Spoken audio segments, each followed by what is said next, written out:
ही जीवनाची सूत्र आहेत. निसर्गाचे नियम आहेत. ते निसर्गाचे नियम आणि तुम्ही एकरूप होता. ते निसर्गाच्या नियमाचं तुमच्याकडून पालन झालं तर तुम्ही सुखी होता. तुम्हाला कोण्या देवाची, ना आत्म्याची, ईश्वराची, ना परमेश्वराची कोणाची गरज नाही. तुम्हाला फक्त गरज आहे तुमच्या सुखाची. तुमचं सुखी जीवन, संतुष्ट जीवन, आनंदी जीवन, प्रज्ञायुक्त जीवन, नीतीपूर्ण जीवन याची आवश्यकता आहे. बाकीचे आहेत नाहीत, कुठे आहेत, कसे आहेत, त्या गोष्टी सोडून द्या. पण तुम्हाला ज्याची गरज आहे दुःखापासून मुक्त होण्याची, तर ही दुःखापासून मुक्त होण्याची गरज, प्रयत्न कोणी केले पाहिजेत, जबाबदारी कोणाची आहे, कसे प्रयत्न केले पाहिजेत, काय सोडलं पाहिजे, हे जर आपल्याला कळालं तर कोणताही माणूस या भूतलावाचा दुःखापासून मुक्त होऊ शकतो. शिलाचं पालन करू शकतो, नीतिवान बनू शकतो, कल्याण मित्र होऊ शकतो, दुसऱ्यांना मदत करू शकतो आणि आपलंही दुःख कमी करतो आणि दुसऱ्यांना सुद्धा सुखी करण्यासाठी मदत करतो. हे माणसाच्या जीवनासाठी अति आवश्यक हा विचार बुद्धाचा, समतेचा, स्वातंत्र्याचा, नीतिमत्तेचा हा विचार अति आवश्यक आहे. या मानवासाठी त्यांच्यामधलं द्वेष, क्रोध, ईर्ष्या, भय, भीती, चिंता, अधोगती, दुर्गती यापासून मुक्त व्हायचं असेल तर बुद्धाची समता, स्वातंत्र्य, बंधुत्व, न्याय, नीतिमत्ता, सदाचार या गोष्टीचा विचार करा. हे सगळ्यांना आवश्यक आहे. फक्त बौद्ध लोकांसाठीच नव्हे, सर्व मानव जातीसाठी बुद्धाचा विचार आवश्यक आहे. त्याच्यामध्ये मैत्री, करुणा, दया, क्षमा, शांती, सद्भावना, एकमेकाचा आदर, सन्मान, बंधुत्व अति आवश्यक आहे. या गोष्टी आपल्यामध्ये विकसित व्हाव्यात याच्यासाठी आपण ग्रंथ वाचतो, प्रवचन ऐकतो, केवळ फक्त टाळ्या वाजवण्यासाठी नाही, केवळ फक्त लोकांनी आपली स्तुती करावी त्यासाठी नाही, आपल्याला त्याचा लाभ व्हावा आणि पर्यायाने आपल्या कृतीमधून दुसऱ्याला सुद्धा त्याचा लाभ व्हावा.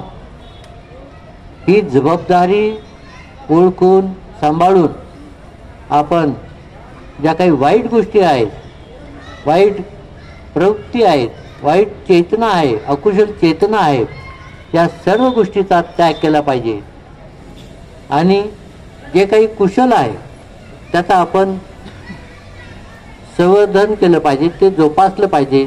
उदाहरणार्थ दान देणं. दान कोणाला नको आहे? तुम्हाला कोणीतरी मदत केली, जेवण दिलं,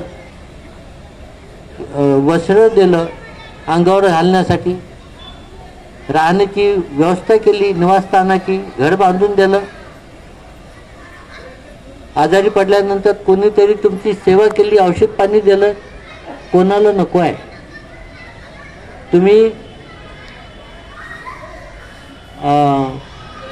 तुम्हाला पैशाची कमतरता आहे, कोणतरी तुम्हाला त्यावेळेला मदत केली पैशाची, कोणाला नको आहे? मग ही प्रवृत्ती कशामधून उत्पन्न होते? दान देण्यामधून. दान देण्यामधून तुम्ही दान देत नाही, त्या माणसाचं रक्षण करता, त्या माणसाचं गरज भागवता, त्याचं दुःख कमी करता आणि तो मनुष्य जन्मभर तुम्ही केलेले उपकार कधी विसरणार नाही. तुमच्यामध्ये ती चेतना दान देण्याची, बुद्धाने सर्वात मोठं दान दिलं या जगाला, या मानवाला. कोणतं दान दिलं? धम्माचं दान दिलं. आणि धम्म ऐकून माणसं दुःखापासून मुक्त होतात. म्हणजे बुद्धाने तुम्हाला सुखी होण्याचा मार्ग दिला. सर्वात मोठं दान, द्वेष कमी करण्याचा, मैत्री वाढवण्याचा जो उपदेश आहे, वैर कमी करण्याचा, भांडण झगडा हे कमी करण्याचा, माणूस बनून माणसाचा मित्र बनून एकमेकाचं संरक्षण करण्याची मैत्री भावना दिली. सर्वात मोठं दान बुद्धाने दिलं. बुद्धाने हे नाही सांगितलं तुम्ही मला मानलं, तुम्ही मला स्वीकार केलं, तुम्ही माझ्यावरती विश्वास ठेवला, तुम्ही माझी सेवा केली, तुम्ही माझे उपास तपास नवस केले, तर मी तुम्हाला वर घेऊन जाईल स्वर्गामध्ये. बुद्धाने ते नाही सांगितलं. आशावाद नाही दिला बुद्धाने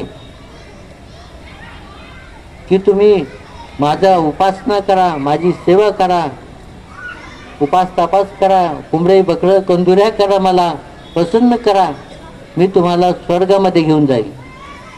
बुद्धाने कधीच नाही सांगितलं. पाप कर्म करण्यासाठी तुमची सुटका व्हावी, तुम्ही ते करू नयेत.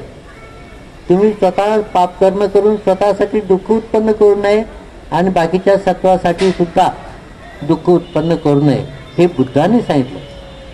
मैत्री शिकवली, पण हे नाही सांगितलं अंधश्रद्धा, अंधविश्वास, कर्मकांड हे करण्यासाठी बुद्धाने कुठेच सांगितलं नाही. हे आपण सगळं सोडलं पाहिजे. जे आपल्या बुद्धिमत्तेला पटत नाही, जे विचाराधीन नाही, जे सत्यसंगत नाही, बुद्धिसंगत नाही, तर्कसंगत नाही, या गोष्टीचा तुम्ही त्याग केला पाहिजे. प्रत्येक गोष्ट तुम्ही तपासली पाहिजे, अनुभव घेतला पाहिजे, आचरण केलं पाहिजे आणि अनुभवांती काय फायदा होतो, काय त्याचा परिणाम होतो हे कळाल्यानंतर तुम्ही त्याचं आचरण करा. एवढं बुद्धी स्वातंत्र्य बुद्धाने दिलं. एवढं आचार स्वातंत्र्य म्हणजे आचरण करण्याचं स्वातंत्र्य बुद्धाने दिलं. एवढा विचार करण्याची स्वातंत्र्य बुद्धाने दिलं. माणूस आहे, माणसाला या 3 स्वातंत्र्याची नितांत गरज आहे. विचार स्वातंत्र्य, विचार केला पाहिजे, सतसत सम्यक दृष्टीने विचार केला पाहिजे, त्याचं परिणाम काय होतात, त्याचं फळ काय मिळतं, हे विचार स्वातंत्र्य बुद्धाने दिलं. बुद्धाचं एखादा सिद्धांत असेल, बुद्धाचं तत्वज्ञान असेल, त्याच्यावरती विचार करा, चिंतन मनन करा, त्याचं आचरण करा, त्याला तपासा आणि तुम्हाला पटलं, तुम्हाला आवडलं, तुमचं कल्याण होत असेल, कोणाचं नुकसान होत नसेल तर सांगायची गरज नाही, कारण मनुष्य आहात. तेवढी बुद्धिमत्ता आहे स्वीकार करण्याची, जबरदस्ती करण्याची नाही. बुद्धिमत्तेतून तपासलं म्हणून स्वीकार केलं आणि जे स्वीकार केलं जातं ते कल्याणाचं असतं, स्वतःच्या कल्याणाचं आणि दुसऱ्याच्या कल्याणाचं असतं. म्हणून जगामध्ये बुद्ध धर्माचा प्रचार प्रसार होत आहे. बुद्धिमान लोक, सत्तावान लोक, त्यागी माणसं, शीलवान माणसं, मैत्रीपूर्ण चित्ताचे माणसं बुद्धाच्या धर्माचा अभ्यास करतात, अनुभव घेतात, त्याचा फायदा ओळखतात आणि त्याचा प्रचार प्रसार करतात. आपण त्यापैकीच एक आहोत. आपण ह्या सगळ्या गोष्टीचा अभ्यास केला पाहिजे. काय जोपासायचं, काय घ्यायचं हे घेतलं पाहिजे, काय सोडायचं आणि ती अनाचार, क्रूरता, द्वेष भावना, लालच, लोभ, आसक्ती, अंधश्रद्धा ह्या सगळ्या गोष्टी सोडल्या पाहिजे. तुमच्या मनातून भय, भीती नष्ट होईल. बुद्धिमत्ता जागृत होईल, खरा मानव उत्पन्न होईल. तुम्ही खरे मनुष्य बनले पाहिजेत. सद्धम्म काढायला पाहिजे. सद्धम्म जर काढाला तर मनुष्य खरा मनुष्य बनतो आणि तो सर्वांचं लालन पालन करतो, मैत्री भावना करतो, सगळ्यावरती प्रेम करतो, सगळ्याची जोपासना करतो. हा खरा माणूस. यापैकी काही गोष्टी आपल्यामध्ये आहेत का? आपल्या विचारामध्ये, आपल्या आचारामध्ये, आपल्या वागणुकीमध्ये, आपल्या परीक्षणामध्ये आहेत का? नसतील तर स्वतःचं अवलोकन करा. काय आहे काय नाही थोडंसं तपासा. काय घेतलं पाहिजे त्याचा एका कागदावरती लिहून काढा. काय पाहिजे आपल्याला, काय नको आहे त्याचा त्याग करा. हे जर तुम्ही केलं, हे जर तुम्ही चिंतन मनन केलं, स्वतः त्याचा अनुभव घेतला, तर तुमचं जीवन, माणसाचं जीवन सार्थकी झालं आणि यामधूनच तुम्ही दुःखमुक्त होऊ शकता.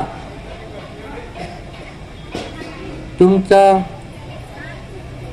जात काय, तुमचा धर्म काय, तुमचा संप्रदाय काय, काहीच महत्त्वाचं नाही. महत्त्वाचं हे आहे की तुम्ही मानव आहात, तुम्ही माणूस आहात. तुम्हाला सतसत विवेक बुद्धी आहे, सम्यक दृष्टी आहे.